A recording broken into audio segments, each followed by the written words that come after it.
मित्रों नमस्कार। इस कार्यक्रम में आप सभी का स्वागत है। मैं हूं व्यास जी। पिछले साल आपने जंतर मंतर पर महिला पहलवानों के प्रोटेस्ट को शायद देखा होगा। जनवरी में प्रोटेस्ट शुरू हुआ था और उसका कल्मिनेशन मई में हुआ, इस रूप में हुआ कि महिला पहलवानों ने, जिसमें विनेश फोगाट, साक्षी मलिक और उनके समर्थन में आए बजरंग पूनिया, ये सभी मेडल विनर्स हैं, ये प्रमुख थे। इन्होंने देश के wrestling federation, Indian wrestling federation के तत्कालीन अध्यक्ष, जो बड़े पावरफुल पॉलिटिशियन थे, आप सभी उनका नाम जानते हैं, उनके द्वारा महिला पहलवानों के साथ जो सेक्सुअल हरासमेंट की बात कहते हुए कि इस तरह के सेक्सुअल हरासमेंट वो महिला पहलवानों के साथ करते रहे हैं, उन्होंने प्रोटेस्ट करना शुरू किया और खेल मंत्रालय ने एक कमेटी बनाई। कमेटी ने अप्रैल में अपना रिपोर्ट दिया, लेकिन रिपोर्ट को सार्वजनिक नहीं किया गया।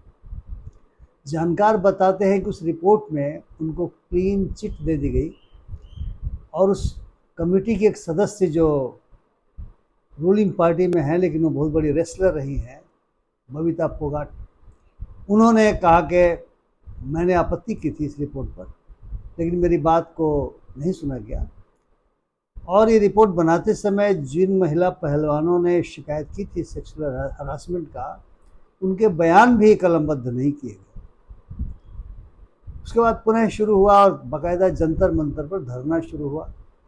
आपको याद है ना, जो पहलवान थे और जो पहलवान थी, उनकी बिजली काट दी गई। जो पानी वो कहीं से लाते थे उस पर प्रतिबंध लगा दिया गया। और हद तो तब हो गई जब बारिश हो रही थी और बारिश में जो उनके बिस्तरे थे वे भी जब्त कर लिए गए कि अब तुम सो कीचड़ में। और इसके बाद एक दूसरी हद यह हुई 28 मई 2023 को, जब पहलवानों और उनके समर्थकों ने देखा कि कुछ नहीं हो पा रहा है,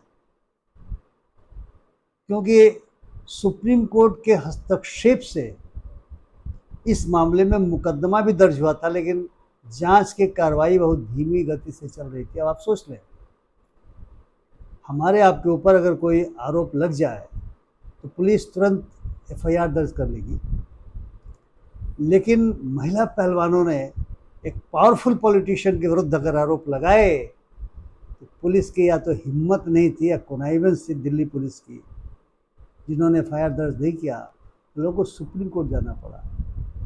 तो उस 28 मई को जब नए पार्लियामेंट का उद्घाटन हो रहा था, इन्होंने फैसला किया, अब मैं फैसले के गुण दोष पर नहीं कुछ कहूँगा, इन्होंने फैसला किया कि हम वहीं जाएंगे और वहाँ पे हम पैरेलल एक अदालत टाइप लगाएंगे, अपनी बातें वहाँ रखेंगे, फरियाद रखेंगे। पुलिस ने जाने से रोका ही नहीं। आपको शायद वो दृश्य याद हो कि भारत के तिरंगे में लिपटी हुई विनेश फोगाट को घसीटा जा रहा था सड़कों के ऊपर, साक्षी मलिक को घसीटा जा रहा था, ये महिलाएं रो रही थी और बाकी जो महिला पहलवान और पुरुष पहलवान थे उनकी भी वैसी गत बनाई जा रही थी। खैर, इस कहानी को सुनाने का मतलब यह है कि वही विनेश फोगाट, देश की बेटी, 7 तारीख को यानी 7 अगस्त को, मंगलवार को, उसने पूरे देश का माथा गर्व से ऊंचा कर दिया।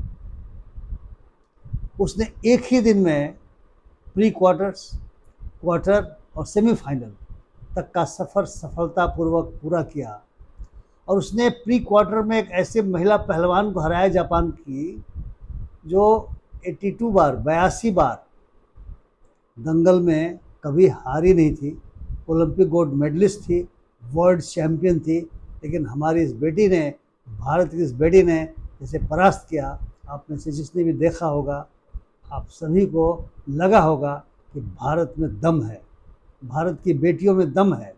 उन बेटियों में दम है जिनको अपने खिलाफ हुए सेक्सुअल हरासमेंट के प्रोटेस्ट में जंतर मंतर पर बैठना पड़ता है, उनका एफआईआर दर्ज नहीं होता है और उनके साथ ज्यादती भी की जाती है।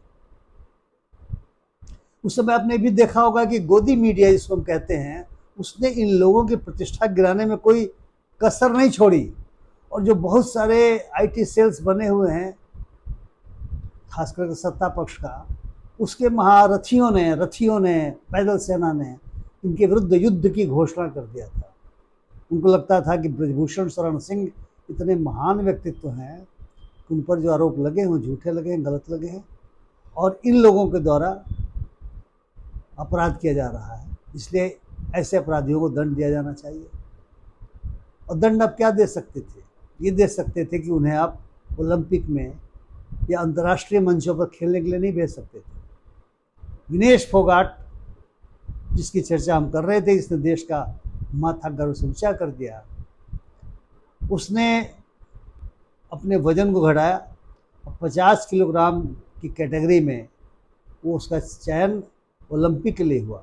इतने मेडल जीत चुकी है वर्ल्ड चैम्पियनशिप्स में, राष्ट्रमंडल खेलों में, एशियाई चैम्पियनशिप में, लेकिन ओलंपिक का मेडल लेने के लिए हर एक की चाह होती है, देश के लिए लड़ते हैं। अभी तो अगर आप टेलीविज़न में खोलेंगे, जियो सिनेमा जो दिखा रहा है पुलिस ओलंपिक के बारे में, तो आता है इंडिया अब हद कर दो, और तिरंगे के बारे में आता है तिरंगा लहराओ, यानी देश के लिए खेलते हैं लोग। तो उसने इन तमाम कठिनाइयों के बावजूद क्वालिफाई किया और उसको 50 किलो वजन के खेल में भेजा गया, जबकि वो 57 किलो या 53 किलो की खिलाड़ी होती थी। उसने वजन को घटाया क्योंकि दूसरी महिला पहलवान उसके लिए क्वालिफाई की थी ज़्यादा वजन के लिए, तो दुर्भाग्यवश वो इस बार भी जीत नहीं पाई। लेकिन जब देश खुशियां मना रहा था कि पहली बार शायद हमें गोल्ड मिलेगा, हालांकि कुछ लोग ऐसे भी थे, मैंने सुना सिल्वर तो मिल गया, सिल्वर तो मिल गया। अरे ब्रॉन्ज पे से समझौता करने वाले मानसिकता के लोगों को गोल्ड समझ में नहीं आता। और वो पहली बार हुआ था कि एक महिला पहलवान ने फाइनल तक का सफ़र तय किया था और वो जीत सकती थी। जिस तरीके से उसने सेमीफाइनल में क्यूबा के पहलवान को चित्त कर दिया था 5-0 से, और जिस तरह से उसने विश्व चैंपियन को पहले ही मैच में धराशायी कर दिया था, स्पष्ट था कि वो जीत सकती है। लेकिन पता नहीं क्या हुआ, कल जो खबर हमारे आप तक आई कि उसका वजन 50 किलो 100 ग्राम होने की वजह से उसको डिस्क्वालीफाई कर दिया गया। अपना फाइनल में खेलेगी और सारे मेडल ले लिए जाएंगे। अभी अपील हुई है कि कम से कम ज्वाइंट सिल्वर मेडल दे दीजिए। जब मैं आपसे बात कर रहा हूँ, अपील पेंडिंग है। इस घटना को लेकर के देश भर में दुख की लहर है। जो लोग देश के बारे में सोचते हैं बड़े दुखी हैं कि हो क्या रहा है।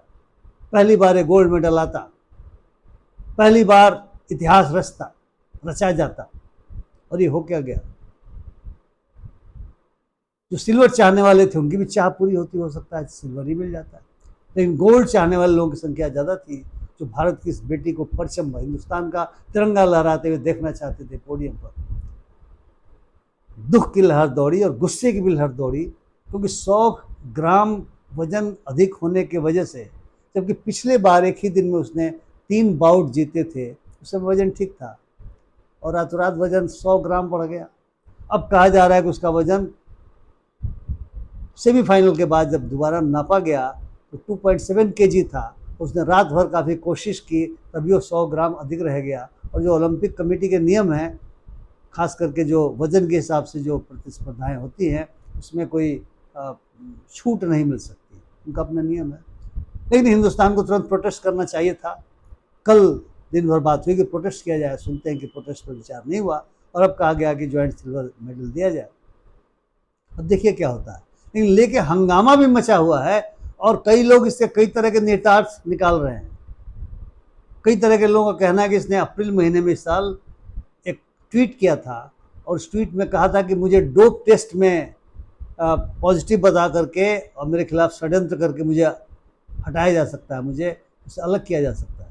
किसके ऊपर उसका इशारा था, ये सोचा जा सकता है। और जो घटनाएं घटी थी जंतर मंतर में, उसको लेकर के लोगों को लगता था कि सत्ता के विरुद्ध वो लड़ रही थी, इसलिए शायद जो टीमें गई हैं, जो अधिकारियों का भारी भरकम दल गया है, शायद इसके जीतने से उतना खुश नहीं होगा। पता नहीं सही है कि गलत है। और आप जानते हैं खिलाड़ियों से ज़्यादा अधिकारियों का दल गया हुआ है। क्या किस लिए गया है वो? ताली बजाने, वो कब करने हैं, या देखने के लिए कि क्वालिफाई जो कर रहे हैं उनका स्वास्थ्य ठीक रहे, देखने के लिए गए हैं कि वो नियमों के अनुसार कार्रवाई करें। अब पहलवान लड़की लड़ेगी या देखेगी कि उसका वजन 100 ग्राम बढ़ रहा है, कैसे बढ़ रहा है, उसके साथ जो फिजियो है, जो न्यूट्रिशनिस्ट हैं, जो कोच हैं, जो अन्य अधिकारीगण हैं, उनको देखना चाहिए कि अचानक सुबह वजन ठीक था और रात होते हुए 2.7 kg बढ़ा और बाद में 100 ग्राम रह गया, जबकि उसने खूब पसीना बहाया, सोना बात किया और खाना पीना भी बहुत कम किया, डिहाइड्रेशन उसको हो गया। संसद में भी, राज्यसभा में आज बहिष्कार हुआ है, इस पर बहस होनी चाहिए थी, ऐसा अपोजिशन का कहना है। बहस नहीं हुई और अपोजिशन ने बैकआउट किया। कई लोग इसमें कंस्पिरेसी थियरीज भी निकाल रहे हैं, गलत या सही जो भी हो। और ट्विटर पे बहुत सारे जो जंतर मंतर के समय इनके विरोध में लोग थे, उन्होंने भी अपना एक अभियान छेड़ रखा है। अच्छा है कि हम आप ट्विटर पर नहीं हैं, इन खबरों में बातें आती रहती हैं। यानी इस देश में ऐसे भी प्राणी हैं जिन्हें देश के हारने से या देश के डिस्क्वालीफाई कर जाने से खुशी हो रही है, और ऐसे प्राणी हैं जो खुद को देशभक्त भी घोषित करते हैं। ऐसे प्राणियों से बच कर रहना चाहिए, ये झूठ फैलाने वाले लोग हैं। मैंने देखा, हमारे एक व्हाट्सएप का ग्रुप है, उसमें आया हुआ था कि एक ओपी इंडिया करके दक्षिणपंथी मैगजीन है, उसे किसी व्यक्ति ने इस फोगाट के बारे में, इस देश की बेटी के बारे में बहुत ही अनचैरिटेबल कमेंट किया था, कहा कि बेईमानी कर रही थी। इसके बाद जो उसकी लेदे हुई, लोगों ने उसको जो ललकारा, देशद्रोही करार दिया और कहा कि शर्म आनी चाहिए, इतने ज़्यादा लोग उसके विरुद्ध हुए कि हमें अच्छा लगा कि देश अभी जिंदा है, देश में देशभक्ति ख़त्म नहीं हुई है, और अपने को देशभक्त कहने से कोई देशभक्त नहीं होता, उसे उसके कामों से पता चलता है कितना बड़ा देशभक्त है। तो मित्रों, विनेश फोगाट देश की बेटी है और पूरे देश को इसके ऊपर गर्व है। भले ही उसे डिस्क्वालीफाई करा दिया गया हो, हमारे आपके दिलों से डिस्क्वालीफाई नहीं करेगी।